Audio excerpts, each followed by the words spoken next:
প্রধান উপদেষ্টার প্রেস সচিব সম্প্রতি জানিয়েছেন প্রধান উপদেষ্টার ঘোষিত সময়ের মধ্যে নির্বাচন অনুষ্ঠিত হবে, কিন্তু রাজনৈতিক দলগুলো আস্থা পাচ্ছে কি এই বক্তব্যে? না, আস্থা পাচ্ছে না। আর এই ভদ্রলোক আসলে আজকে ওনার আরেকটা কথা শুনে আমার মনটাই খারাপ হয়ে গেল। উনি আজকে দেখছেন কি আজিজ ভাই, উনি বলছেন যে যদি জেলে যেতে হয় তাহলে আমি কি হাই কমোড পাবো? এখন এই যে জাস্ট আজকে দেখলাম যে আসছে কথাটা, তো হঠাৎ করে এরকম জেলে যাওয়ার কথা ওনার চিন্তার মধ্যে এলো কেন? দুই নম্বর হলো যে আমাদের দেশে একটা কথা আছে যে শনিতে শনি টানে, এবং দেখবেন যে শেখ হাসিনা পালানোর আগেই ওনার মুখ দেখলে বারবার ঘন ঘন বের হতো আমি পালাবো না, বঙ্গবন্ধু কন্যা কখনো পালায় না। তারপরে উবায়দুল কাদের সাহেব বলছে যে আমি পালাবো না, কখনো পালাবো না, যদিও পালাই মির্জা ফখরুলের বাড়িতে পালাবো। এবং যখন ওনাকে খুঁজে পাওয়া যাচ্ছিল না, তখন বিশ্বাস করেন মানুষ ওই যে কথাগুলো বলছে না, অনেকের সন্দেহ যে উনি আসলে মির্জা ফখরুল সাহেবের বাড়িতে পালিয়েছে, থাকতে পারে, এবং সবাই খোঁজাখুঁজি করছে। মানে এখন এতে চিন্তা করেন মির্জা ফখরুল সাহেবের মতো মানুষ ভীষণ রকম সাইকোলজিক্যালি একটা প্রবলেমের মধ্যে পড়ে গেছে। এখন এই যে ভদ্রলোক যে হঠাৎ করে বললেন যে আমি ওখানে যাব, আমি কি হাই কমোড পাবো কিনা, তো এটা কেন বলছে কি বলছে আমি জানি না। তো এই কথার সঙ্গে ঘোষিত সময় যে নির্বাচন হবে এ দুটো মিলে না। মানে আপনি সঠিক সময় নির্বাচন করবেন, সুন্দরভাবে ক্ষমতা হস্তান্তর করবেন, আমরা আপনাকে সংবর্ধনা জানিয়ে ইউনূস সাহেব সহ তাদের সবাইকে সংবর্ধনা জানিয়ে তাদেরকে বিদায় দেব, এবং একটা ভালো নির্বাচন করার জন্য যেভাবে অতীতকালে আমরা যেমন জাস্টিস হাবিবুর রহমান, তারপর শেষে বিচারপতি শাহাবুদ্দিন সাহেব, তাদেরকে খুবই সম্মান করেছি আমিষ তো এভাবেও এই সরকারের সাথে যারা কর্তা ব্যক্তি তাদেরকে করব। এখন এই সরকারে যারা কর্তা ব্যক্তি, কেউ ফাঁসির স্বপ্ন দেখছে, কেউ বলতেছে ফাঁসির দড়ি ঝুলতেছে আমাদের সামনে, কেউ বলতেছে যে আমি যদি জেলে যাই সেখানে বদনা পাবো কিনা, সেখানে আমি হাই কমোড পাবো কিনা, এই জিনিসগুলো তো আমরা আসলে শুনতে চাই না। ফলে সরকারের পক্ষ থেকে যে কথাবার্তাগুলো বলা হচ্ছে, they are making a huge confusion, প্রচুর বিতর্ক তারা তৈরি করছে নিজেরা নিজেরা। এবং সেই বিতর্ক একটা হলো প্রকাশ্য আর একটা হলো অপ্রকাশ্য। এর ফলে কি হলো, রাজনৈতিক দলগুলোর মধ্যে যে স্বাভাবিক ঐক্য আমাদের এই দেশে, এই ঐক্যগুলো নষ্ট হয়ে গেছে, ভীষণ রকম ঐক্য নষ্ট হয়ে গেছে। আপনি চিন্তা করেন যে প্রত্যেকটা রাজনীতিবিদদের মধ্যে যে একটা সাইকোলজিক্যাল অ্যানার্কি যাচ্ছে, একটা মানসিক অশান্তি। আপনি চিন্তা করেন ঢাকাতে সালাউদ্দিন সাহেব ঢাকাতে যেখানে একটা দলকে রিপ্রেজেন্ট করতেছে, ওখানে গিয়ে কক্সবাজারে গিয়ে এনসিপির যারা নেতৃবৃন্দ তারা তাকে বলতেছে এই হলো আন্ডারওয়ার্ল্ডের ডন। তো আগে তো কক্সবাজারের ডন ছিল না, এই বেচারা যখন ঢাকা শহরে আছে তারপরে বলছে যে এখানে ইয়াবা যত চোরাকারবারি আছে এগুলোর সাথে সে জড়িত, এখানে যত চিংড়ির ঘের আছে সেই চিংড়ির ঘের থেকে সে চাঁদা খায়, আগে বদি ইয়াবা ব্যবসা করতো, এই সব কিছুর গ্র্যান্ড ডন, একেবারে সবচেয়ে বড় ডন হলো সালাউদ্দিন সাহেব। তো এই কথা যখন সালাউদ্দিন সাহেব এখানে শুনেন, বিশ্বাস করেন যে একজন শিক্ষিত সম্ভ্রান্ত মানুষের মনে কি ধরনের নেতিবাচক প্রতিক্রিয়া তৈরি হয়। আমার কাছে মনে হয় না যে একটা স্বাভাবিক অবস্থায় কোনো রাজনৈতিক প্রতিপক্ষ কারো বাড়ির সামনে গিয়ে এই ধরনের কথাবার্তা বলবে, এটা ইচ্ছা করে একটা এনার্কি তৈরি করা হচ্ছে। ফলে যা হবার তাই হলো, কক্সবাজারে তাদের যারা গেলেন তাদের সমাবেশগুলো পণ্ড করে দেওয়ার জন্য ভাঙচুর হলো, সারা দেশ দেখলো। তারপরে শেষে আবার যখন চকরিয়াতে আসতে হইলো সেখানে আবার আর এক দফা ভাঙচুর হলো। এরপরে সালাউদ্দিন সাহেব আর দুঃখ করে বললেন যে যেন ভাঙচুর না হয়, আমি পুরো সময় ব্যস্ত থেকেছি।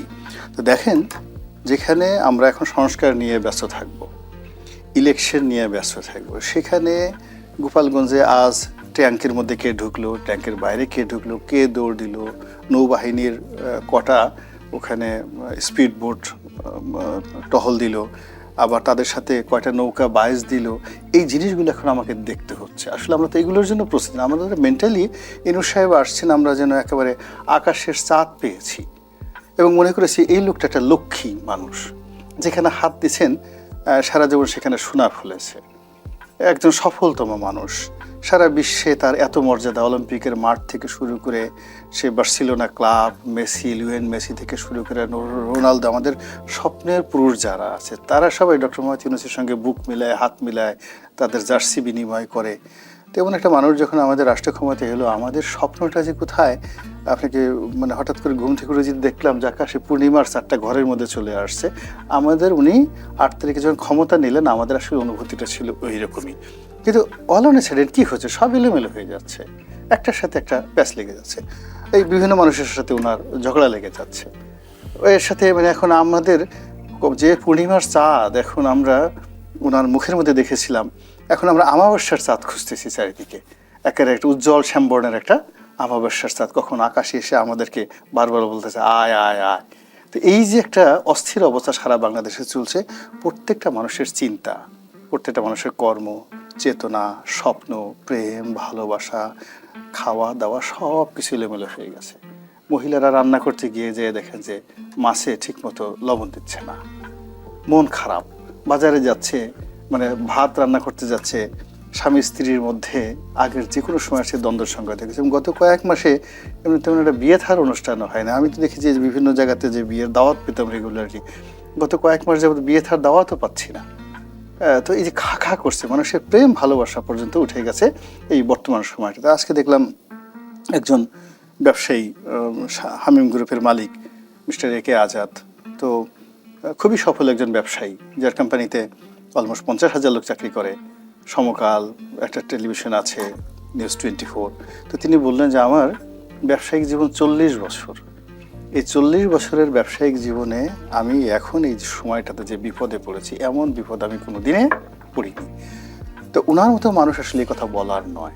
এর কারণ হলো টাকা পয়সা উপার্জন করে তারা একটা স্ট্যাটাসের পর্যায়ে পৌঁছে গেছে। এরা সবসময় করে কি, 10 টাকা থাকলে 100 টাকা শো আপ করে। তো সেই 100 টাকা শো আপ করার মানুষ যখন বলছে যে আমি দরিদ্র হয়ে গেছে, আপনি বুঝতে পারেন যে সে তার দেয়ালে পিঠ ঠেকে গেছে।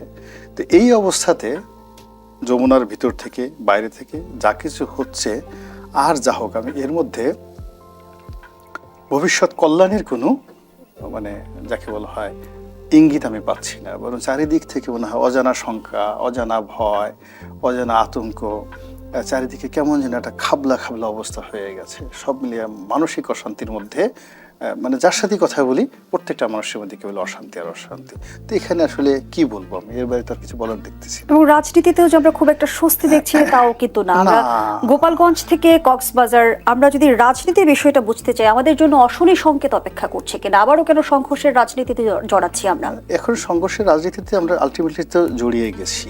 আপনি দেখবেন মারামারির কথাগুলো মানে যাকে বলে সূত্র আছে, যেমন কুমফু করে, ক্যারাত করে।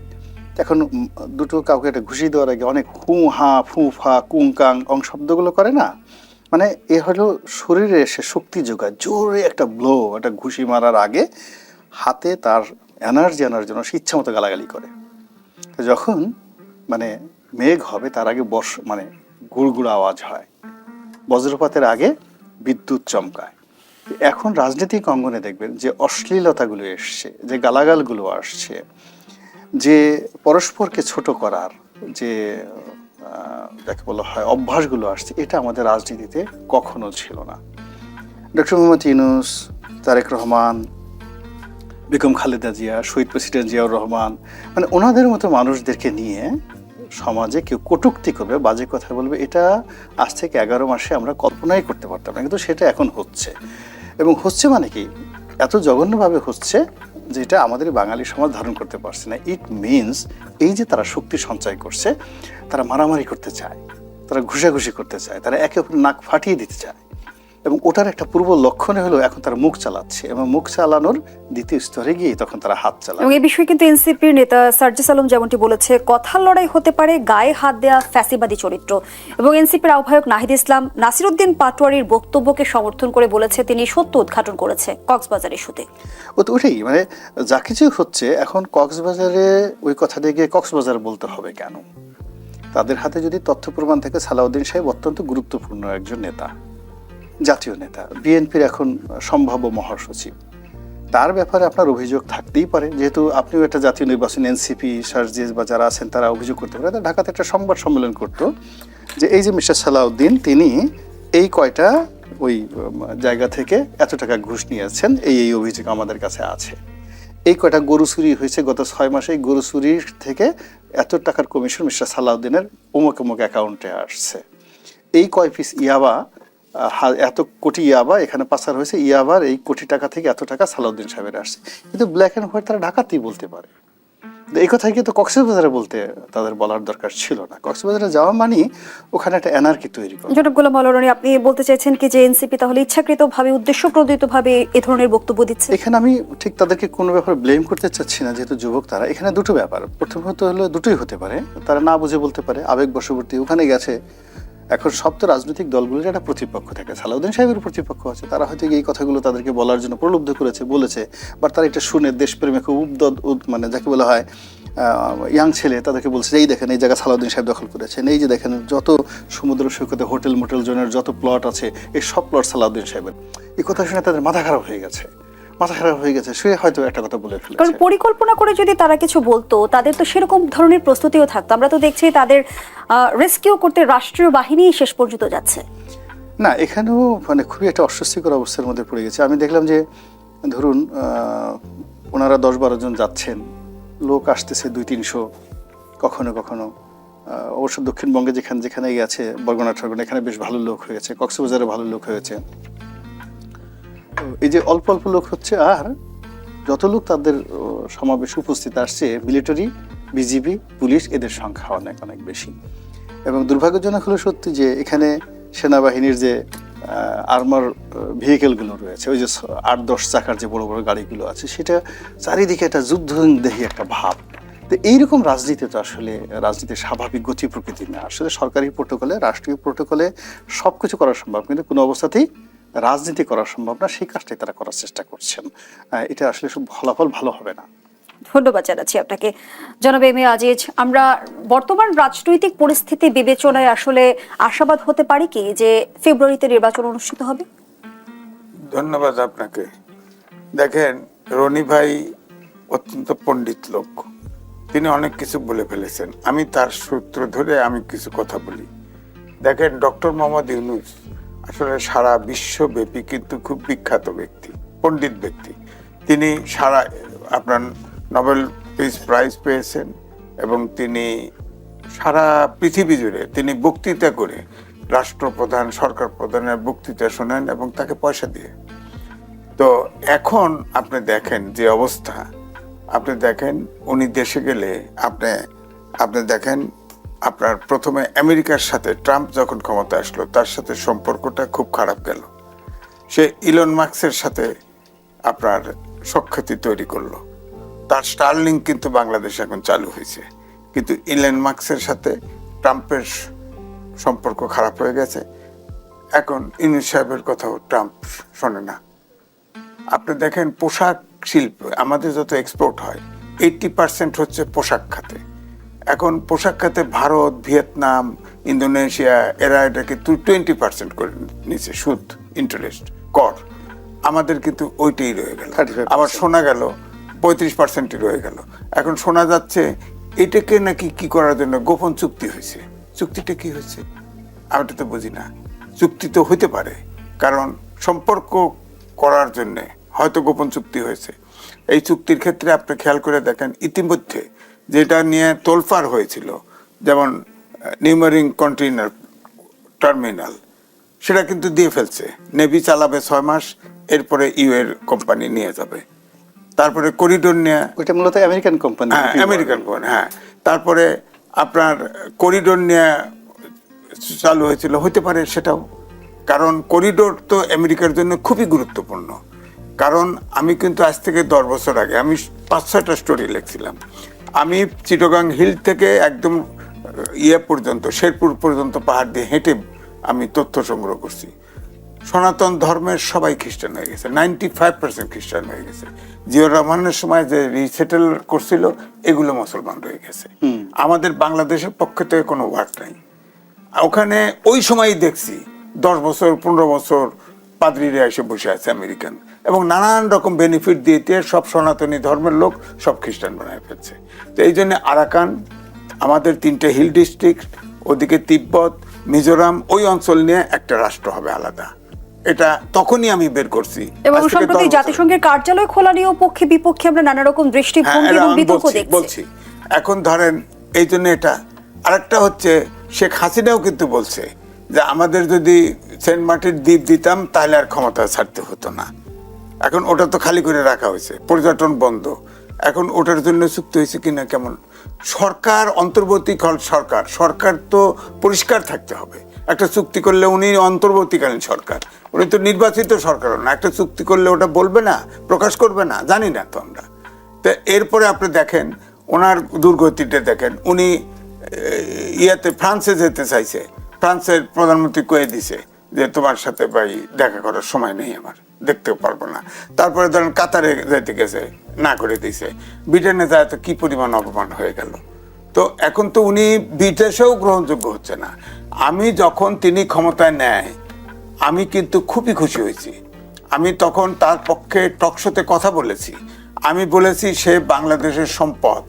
কারণ ভারতের যে Nobel prize winner Amartya Sen, তার ভারতেশ্বরী হোমসে 10 ছটাক জায়গা নাকি বেশি তোলা আছে, তার বাড়ি তার পাশে।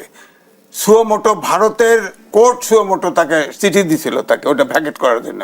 সুয়োমোটো চিঠি দিয়ে বলছে যে না, সে ন্যাশনাল সম্পদ, তাকে ডিস্টার্ব করা যাবে না, সে রয়ে গেছে।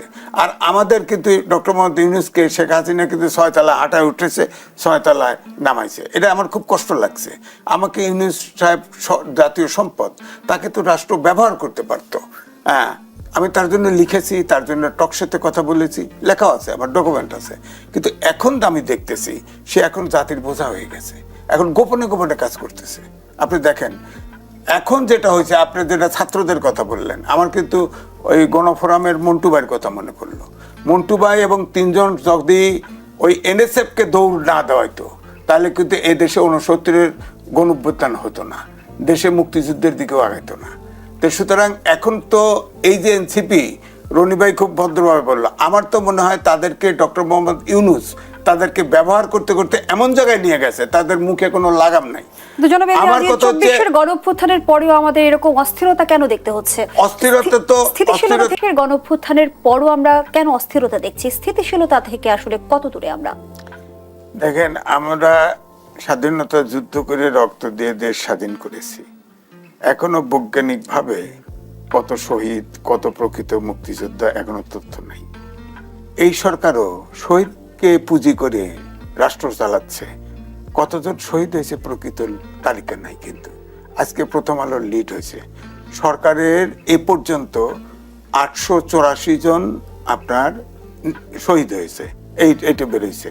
এবং ইয়েতে দেখা গেছে, মানে খাতোয়ারি দেখা গেছে যে সবচাইতে শহীদ হয়েছে শ্রমজীবী মানুষ, তারপরে হলো ছাত্র, হ্যাঁ, তারপরে অন্যান্য। তো যাই হোক, এটাও নাই। আবার শহীদের চিকিৎসা কিচ্ছু নাই। আবার চিকিৎসার জন্য ছাত্রদের কেউ দায়িত্ব ছিল, টাকা উঠেছিল, সেই টাকারও কোনো হিসেব নেই, হতিস নেই, আমরা জানি না। টাকা যে বাঁচা ছিল, ওই টাকা কোথায় গেল, নাই। আবার সরকারের আপনি দেখেন, আমি যেটা বললাম যে এই ছাত্ররা এনসিপি করলো, তারা আপনার নূতন বন্দোবস্ত করবে। বন্দোবস্ত তো আমি দেখি যে উচ্ছৃঙ্খলতা শুরু হয়েছে, এবং 52 সাল থেকে ছাত্র আন্দোলন হয়েছে, কেউ এত বিতর্কিত হয়নি। এরা এত বিতর্কিত। এখনো তার ভাষা, যে জায়গায় যে পদযাত্রা নিয়ে যে ঝামেলা করলো, এখন পরপর 2টে জায়গায় তো আসলে ধাওয়া খাইলো। হ্যাঁ, জীবন তারা দেয় নাই। গোপালগঞ্জে 5 জন তো আপনার আর্মি পুলিশ গুলি করে মেরে ফেলছে, তাদের ময়না তদন্ত হয়নি, তাদেরকে দাফন করা হয়েছে। আবার শোনা যাচ্ছে তাদের তোলা হবে ময়না তদন্তের জন্য। আবার কক্সবাজারে যাবে, সবাল কথা বললো। এখন তো পলিটিক্যাল পার্টি, তাদের তো কথা বুঝ করে করতে হবে।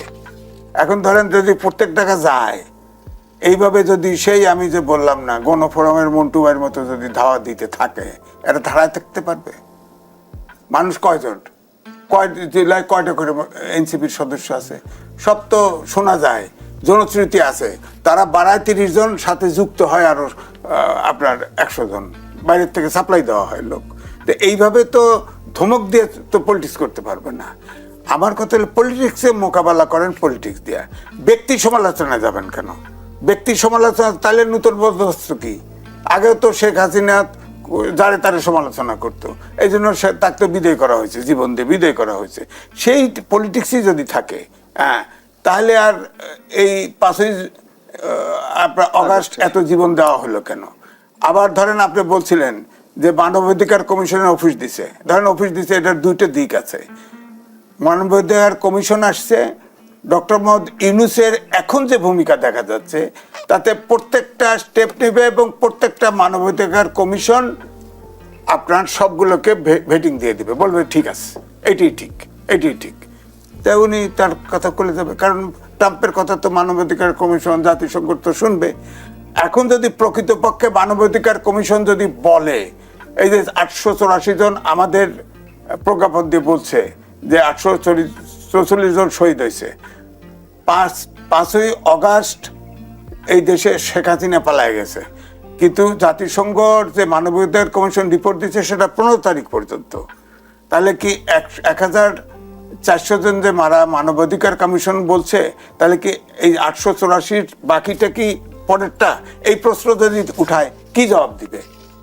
এই প্রশ্ন তো উঠাতে পারে। মানবাধিকার কমিশন যদি এই প্রশ্ন না উত্থাপন করে, তাহলে বুঝবো মানবাধিকার কমিশন এইটা আইনে বসানো হয়েছে, ধরেন এই চুক্তিটা করছে, কার সাথে কথা বলছে, ঐক্যমত্য কমিশন হয়েছে, একটা বিদেশি অর্গানাইজেশন ঢুকাই দিলেন, অনেকেই খুশি হইতে পারে। ধন্যবাদ জানাচ্ছি জনাব এম এ আজিজ। গোলাম আল্লাহ রনি, একই বিষয়ে আপনার কাছেও জানতে চাই যে জাতিসংঘের কার্যালয় খোলা নিয়ে আমরা এত বিতর্ক কেন দেখছি, হঠাৎ করে প্রয়োজনীয়তা কেন পড়লো? এখানে মূল ব্যাপার হলো যে জাতিসংঘ মানবাধিকার কমিশন ইকুয়াল রাইট, মানে সম অধিকার, নারী পুরুষের সম অধিকার তারা চায়। তারপরে তারা যে কোনো হত্যাকাণ্ড থেকে শুরু করে যা কিছু আছে, আপনার আমাদের যে পার্বত্য চট্টগ্রাম হিল ট্রাক্স এলাকাতে যা কিছু ঘটে, এই ব্যাপারেও তারা সবসময় বলে যে না, পাহাড়ি বাঙালির মধ্যে আমরা যা কিছু করছি সেখানে ওদেরকে, পাহাড়িদেরকে আলাদা সুযোগ সুবিধা দিতে হবে। এবং ওখানে আমাদের সেনাবাহিনী যে কর্মকাণ্ড করছে পাহাড়ি এলাকাতে, সেই বঙ্গবন্ধুর জমানা থেকে, এখন তারা বলবে যে না, ওখানে সেনাবাহিনী উড্ডু করে নিয়ে আসো, ক্যান্টনমেন্ট থাকবে না। মানবাধিকার কমিশন, এবং দেখেন মানবাধিকার কমিশনগুলো তো এই অফিসটা তো গাজাতেও আছে। তারা কি এখন পর্যন্ত গাজাতে যে শিশু নিহত হয়েছে, তো এই ব্যাপারে তো এখন পর্যন্ত তারা একটা বিবৃতি পর্যন্ত দেয়নি। তো এরা হয় কি, আমেরিকার কতগুলো যাকে বলে একটা সমাজকে কলুষিত করার জন্য তাদের কতগুলো মেশিনারিজ আছে, এবং সেই মেশিনারিজের মধ্যে অন্যতম মেশিনারিজ হলো এই মানবাধিকার সংস্থাটি, কমিশনের এই অফিসটি। এখন বাংলাদেশে দেখেন খুব বিতর্ক হচ্ছে সমকামিতা নিয়ে, ভীষণ রকমভাবে হুজুরা ভীষণ রকম রাগ। এখন মানবাধিকার কমিশন বলতেছে না, এটাও আমাদের দেশে বৈধ, একটা নারী একটা পুরুষ সে কার সাথে থাকবে, কি করবে না করবে, তার ব্যক্তিগত স্বাধীনতা, তুমি যেটা বাধা দিতে পারো না। তখন এই হুজুররা যারা আছে তারা রাগ হয়ে কখন বলবে এটা একটা জঙ্গিদের দেশ। এখন এর পরে যেটা শুনলাম সবচেয়ে ভয়াবহ ব্যাপার, যে এই কমিশনের অফিসে যিনি প্রধান ব্যক্তি তিনি একজন সমকামী, এবং তিনি বাংলাদেশে তার যে বেড পার্টনার আর একজন পুরুষ তাকে নিয়ে সে আসবে, এরকম কথাবার্তা আমরা সামাজিক মাধ্যমে দেখতে পাচ্ছি। এবং এটাকে বাধা দেওয়ার জন্য হুজুররা সবাই যে গত শুক্রবার দিন তারা বলছে যে তুমি কি আমি কে, জঙ্গি জঙ্গি, মানে তারা এত রাগ হয়ে গেছে যে বাংলাদেশে এরকম, কিন্তু তুমি কি আমি কে, রাজাকার শুনছি। কিন্তু এই মানবাধিকার কমিশনের এই অফিস স্থাপনের ব্যাপারে রাস্তায় বা ধর্মকর্মে যে মিটিং তারা করেছে, তারা বলছে যে দরকার হলে আমরা জঙ্গি হব। আর আমেরিকা এখানেই তালি বাজাচ্ছে যে ওরা তো এই জিনিসটাই চাচ্ছে, ওরা এই জিনিসটা চাচ্ছে যে বাংলাদেশের যে বিষয়গুলো খুবই স্পর্শকাতর, সেটা হলো আমাদের দেশে নারীর মর্যাদা, আমাদের দেশের দাড়ি টুপি, আমাদের দেশে নামাজ কালাম, আমাদের দেশে ধর্মকর্ম, সবই আমাদের একটা নিজস্ব ট্রেডিশন আছে। এখন এই ট্রেডিশনের মূলে আঘাত করে তাদেররা যে ওয়েস্টার্ন কালচারটা আমাদের এখানে চালু করতে চাচ্ছে, তার মধ্যে এক নম্বর হলো যে মুসলিম পারিবারিক আইন অনুযায়ী সম্পত্তিতে নারীর অধিকার। এখন অনেকে বলতেছে যে কোরআনে যেইভাবে আছে এইভাবে হবে না, একটা উত্তরাধিকার আইন অনুযায়ী ছেলেও যা পাবে মেয়েও যাই পাবে। এটা তো বাংলাদেশের যে কোনো আলেমের দেখবে সমস্ত মাদ্রাসাগুলোতে আগুন ধরে যাবে যদি এই ধরনের কোনো আইন করা হয়। এরপরে এই যে সমকামিতার যে বিষয়টি, এটিকে যদি জাতিসংঘ বলে যে না, এই ব্যাপারে এর আগে কিন্তু তারা বেশ কয়েকটা মিটিং করেছিল শেখ হাসিনার জমানাতে, টিএসসিতে বেশ কয়েকটা মিটিং করেছে, রূপবান নাকি যেন তাদের কয়েকটা সংগঠনও আছে। তো এই যে সংগঠনগুলো, এগুলো যদি এখন এই মানবাধিকার কমিশনের সামনের অফিসে গিয়ে তারা একটা সংবাদ সম্মেলন করে, ওখানে একটা নাচ গানের আয়োজন করে এবং তারা জানান দেয় আমরা এই অবস্থার মধ্যে আছি, এবং এটা কিন্তু বাংলাদেশে একটা ব্যবসা হয়ে গেছে। অনেক বাংলাদেশের নাম করা লোক তারা ওই বিভিন্ন আমেরিকার ভিসা পাওয়ার জন্য, ইউরোপের ভিসা পাওয়ার জন্য ঘোষণা দেয় আমি সমকামী, বাংলাদেশে আমার মৃত্যু ঝুঁকি রয়েছে, ফলে আমি তোমাদের দেশে রাজনৈতিক আশ্রয় নিতে চাই। এই যে দেখেন না, বিদেশে অনেক লোক গিয়া ইউটিউব করে বা বড় বড় কথা বলে, এদের অনেকেরই দেখবেন যে বাংলাদেশে তারা যে গেছে আশ্রয় চেয়েছে এই সমকামী আখ্যা দিয়ে। ফলে হয় কি, বাংলাদেশে বসে আমরা টের পাই না, কিন্তু ইউরোপে যখন এই যে সমকামীর অত্যন্ত শক্তিশালী, প্রচণ্ড শক্তিশালী, তারা পার্লামেন্ট নিয়ন্ত্রণ করে, তারা বারাক ওবামাকে নিয়ন্ত্রণ করে, তো তারা ওখানে বলছে যে না, ওখানে তো মানবাধিকার লঙ্ঘিত হচ্ছে। এত সমকামী তারা ডিক্লেয়ার দিয়ে আমাদের দেশে আশ্রয় নিচ্ছে, ও দেশের সমকামীরা বসবাস করতে পারে না, সেই দেশে আমরা ইউএসএইডে টাকা দিব না, সেই দেশে আমরা গার্মেন্টস কিনবো না। ওখানে যদি গার্মেন্টস আনতে হয়, সব কিছু আনতে হয়, তাহলে আমাদের এই যে আমাদের দেশের সমকামীদের যে অধিকার রয়েছে সেই অধিকার বাংলাদেশে থাকতে হবে, তাহলে আমরা তাদের মাল কিনবো কেন? এখন বোঝার চেষ্টা করুন যে আমাদের যে কৃষ্টি এবং কালচার, সেই কৃষ্টি এবং কালচারকে চ্যালেঞ্জ করে এই যে অফিসটা করা হয়েছে মানবাধিকার কমিশন, এখানে অন্ততপক্ষে আপনি 10টা গোকরা সাপ ডান পকেটে বাম পকেটে সব জায়গাতে নিয়ে ঘুরলে আপনি যেভাবে নিজে বিপদের মধ্যে থাকবেন এবং আপনার আশেপাশের লোক যখন বিপদে থাকবে, পকেটে চেন নাই কিছু না, এখানে 20টা গোকরা সাপ, এখানে 20টা গোকরা সাপ, পকেটে 20টা গোকরা সাপ, এগুলো নিয়ে আপনি ঘুরতেছেন। তদ্রূপ এই যে অফিসটা, এই অফিসটার যে ইতিহাস আফগানিস্তানে, এই অফিসটার ইতিহাস যে শ্রীলঙ্কাতে, নেপালে, এই অফিসটার ইতিহাস যে মধ্যপ্রাচ্যের দেশগুলোতে, এবং ওখানে যে সকল আনরেস্ট এবং পুরো সামাজিক বন্ধন থেকে শুরু করে সব কিছু তছনছ করে দিয়েছে, তার 100 ভাগের 1 ভাগ যদি এই ঢাকা শহরে ঘটে, বিশ্বাস করেন মানুষের মানে যা করে মাংস কামড়িয়ে খেয়ে ফেলবে। এর কারণ হলো, আপনাকে একটা জিনিস বুঝতে হবে যে এই যে বাংলাদেশের যে আয়তন, এই আয়তনের মধ্যে 18 কোটি মানুষ, এইরকম ঘনবসতি পৃথিবীর কোনো দেশ তো নয়ই। পৃথিবীর সৃষ্টি হওয়ার পরে ক্ষুদ্র একটা ভূখণ্ডে কখনো এত জনবসতি ছিল এরকম কোনো ইতিহাস মানব জাতির 20,000 বছরের ইতিহাসে নেই। ফলে এই জায়গাটাতে হলো বারুদের মতো আছে। ফলে এখানে যে কোনো একটা গন্ডগোল, যে কোনো একটা মতদ্বৈততা, যে কোনো একটা যা কিছু মুহূর্তের মধ্যে পুরো জনসংখ্যা 18 কোটি থেকে 9 কোটিতে নিয়ে আসবে। তবে কি আমরা নিজেরাই পরাশক্তির বলয়ের মধ্যে পড়ে গেলাম এবং পরাশক্তির স্বার্থ হাসিলের পথটা আমরা নিজেরাই যদি বলি যে উন্মুক্ত করে দিলাম? প্রথমত হলো যে আমাদের এখানে বিভিন্ন সময় যারা রাজনৈতিক নেতৃত্ব এসেছেন, দুর্ভাগ্যজনক হলেও সত্যি যে একটা পরাশক্তির সঙ্গে বার্গেনিং করার জন্য যে ব্যক্তিত্ব দরকার, মেধা দরকার, লেখাপড়া দরকার, যে ব্যাকবোন দরকার, এটা আসলে ছিল না। এটা হলো বাস্তবতা। 2 নম্বর হলো যে সাদা চামড়া দেখলে বা ইংরেজিতে একটু কথাবার্তা বললে আমাদের রাজনীতিবিদ বা যারা আমাদের দেশের অনেক লোক আছেন যাদের মধ্যে এক ধরনের সাইকোলজিক্যাল আনুগত্য চলে আসে যে ওরা বোধহয় আমাদের শ্রেষ্ঠ এরিয়ান আর্য সভ্যতা। ফলে ওয়েস্টার্ন কালচার বলতেই সবাই মনে করে ভালো। আমাদের দেশে দেখেন বাবা মা বাংলায় লিখতে পারে না, ওই দেখা গেছে গুলিস্তানের ফুটপাতে সেই মুদির দোকান করে বা ডিম বিক্রি করে, কিন্তু তার মেয়েকে বা ছেলেকে ইংরেজি মিডিয়ামে পড়াতে হবে। এর কারণ হলো সে ফটাফট করে ইংরেজি বলবে। 8-9 পর্যন্ত ইংরেজি পড়ার পরে সে এসে আমাদের এই সমাজে যে সমস্ত কর্মকাণ্ড করে, আপনি এটি সন্ধ্যার পরে গুলশান, বনানী, উত্তরার যে বিভিন্ন এলাকা তথাগত নব্যধনীদের যে এলাকা, ফুটপাতে গেলে আপনি বুঝতে পারবেন যে বিকৃত রুচি কোন পর্যায়ে চলে গেছে। তো এই জায়গা থেকে একটা দেশ, রাষ্ট্র, সমাজকে যারা রক্ষা করবেন তারা হলেন রাজনীতিবিদ। এখন সেই রাজনীতিবিদরা যদি আমেরিকার পেইড এজেন্ট হয়, যদি ইউরোপীয় ইউনিয়নের তাবেদার হয়, কিংবা পশ্চিমা শক্তিদের গুপ্তচর হয়, তাহলে কি হয়? আমাদের মতো এরকম যারা জনবহুল দেশ, এই সকল দেশের স্বাধীনতা, সার্বভৌমত্ব একেবারে হুমকির মুখে পড়ে যায়। রাজনৈতিক দলগুলোর মাঝে যে বিভাজন আমরা দেখতে পাচ্ছি, সেটি কি আসলে সংকটের তীব্রতা আরো বাড়িয়ে দিচ্ছে কিনা? আমরা বিএনপি জামায়াতের প্রসঙ্গ টেনে যদি বলি, দীর্ঘদিনের মিত্রতার সম্পর্কে ফাটল ধরেছে এবং বলা হয়ে থাকে বা ধারণা করা হচ্ছে যে নির্বাচন সামনে রেখে এই তিক্ততা আরো বাড়বে। আপনি এমনটি মনে করেন কিনা? জি, আমি এমনটি মনে করি এবং আমি আরো যেটা ভয় করি যে প্রথমত এখানে একটা স্বার্থের সংঘাত আছে। কারা ক্ষমতায় যাবে, কারা ক্ষমতায় থাকবে। 2 নম্বর হলো এখানে একটা ইগোইস্টিক ব্যাপার আছে, কে বড় কে ছোট। জামাতের যারা লোকজন আছে তাদের একটা অহংবোধ হলো যে আমরা সৎ, আল্লাহর আইন প্রতিষ্ঠা করব, আমরা চাঁদাবাজি করব না, আমরা বাংলাদেশ এটা হইলিয়া খোলাফায়ে রাশিদিনের যে যুগ, এরকম একটা হযরত উমরের যুগের মতো আমরা একটা যুগ প্রতিষ্ঠা করব।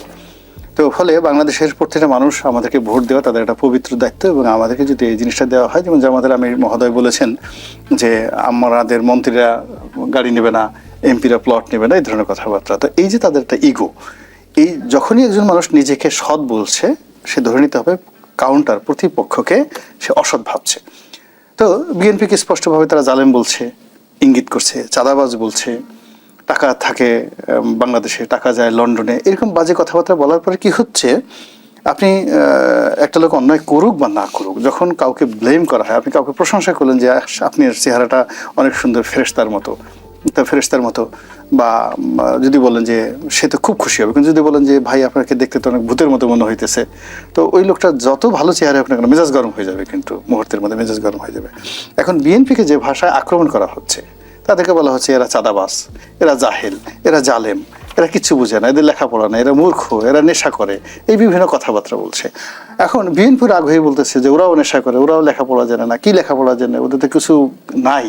তো এই যে যা কিছু হচ্ছে, এতে করে সংঘাত সংঘর্ষ বাড়ছে, এবং এটা মানে যাকে বলা হয় পিছন থেকে আবার এরা যে কেবলমাত্র নিজেদের প্রয়োজনে করছে না, third party, fourth party, fifth party, অর্থাৎ দেশি গোয়েন্দা সংস্থা, বিদেশি গোয়েন্দা সংস্থা, দেশি রাজনৈতিক মাফিয়া, বিদেশি রাজনৈতিক মাফিয়া, তারা পিছন দিক থেকে আবার এই সংঘাতটাকে উস্কে দিচ্ছে। আপনি চিন্তা করেন যে বিভিন্ন রাষ্ট্রদূতদের যে আনাগোনা, এখন তারা বিএনপির অফিস হয়ে যাচ্ছে, জামাতের অফিস হয়ে যাচ্ছে, তারা চরমোনাইয়ের অফিস হয়ে যাচ্ছে, আবার এদেরকে দাওয়াত করে করে নিজেদের দেশে নিচ্ছে। ফলে এই যে যখন বাংলাদেশে আপনি দেখেন একটা সময় যখন রবার্ট ক্লাইভ বাংলাদেশ আক্রমণ করলেন, পলাশির যুদ্ধ হলো, সেই যুদ্ধের 1 বছর আগ পর্যন্ত এই যে ঢাকার হিরাজিল প্রাসাদ, বুড়িগঙ্গার ওপারে, সেখানে ঘসেটি বেগম থাকতেন। তো এরা ওই মুর্শিদাবাদ থেকে দলে দলে এখানে বাংলাদেশে আসতো, এসে ওই সিরাজের বিরুদ্ধে চক্রান্ত করার জন্য। এখন এই যে চক্রান্তটা, সেই চক্রান্তে ইংরেজরা থাকতো, সেই চক্রান্তের দেশি বিদেশি সব নবাব ব্যবসায়ী সবাই থাকতো, ঠিক ওইরকম একটা চক্রান্ত এখন এই বাংলাদেশে চলছে। এই চক্রান্তের সঙ্গে দেশি ব্যবসায়ী আছে, বিদেশি ব্যবসায়ী আছে। আওয়ামী লীগের যারা সুবিধাভোগী ছিল, যারা এখনো আছে ভুল পাল্টে, তারা আছে, তার সঙ্গে সঙ্গে নতুন যারা সুবিধাভোগী তারা আছে।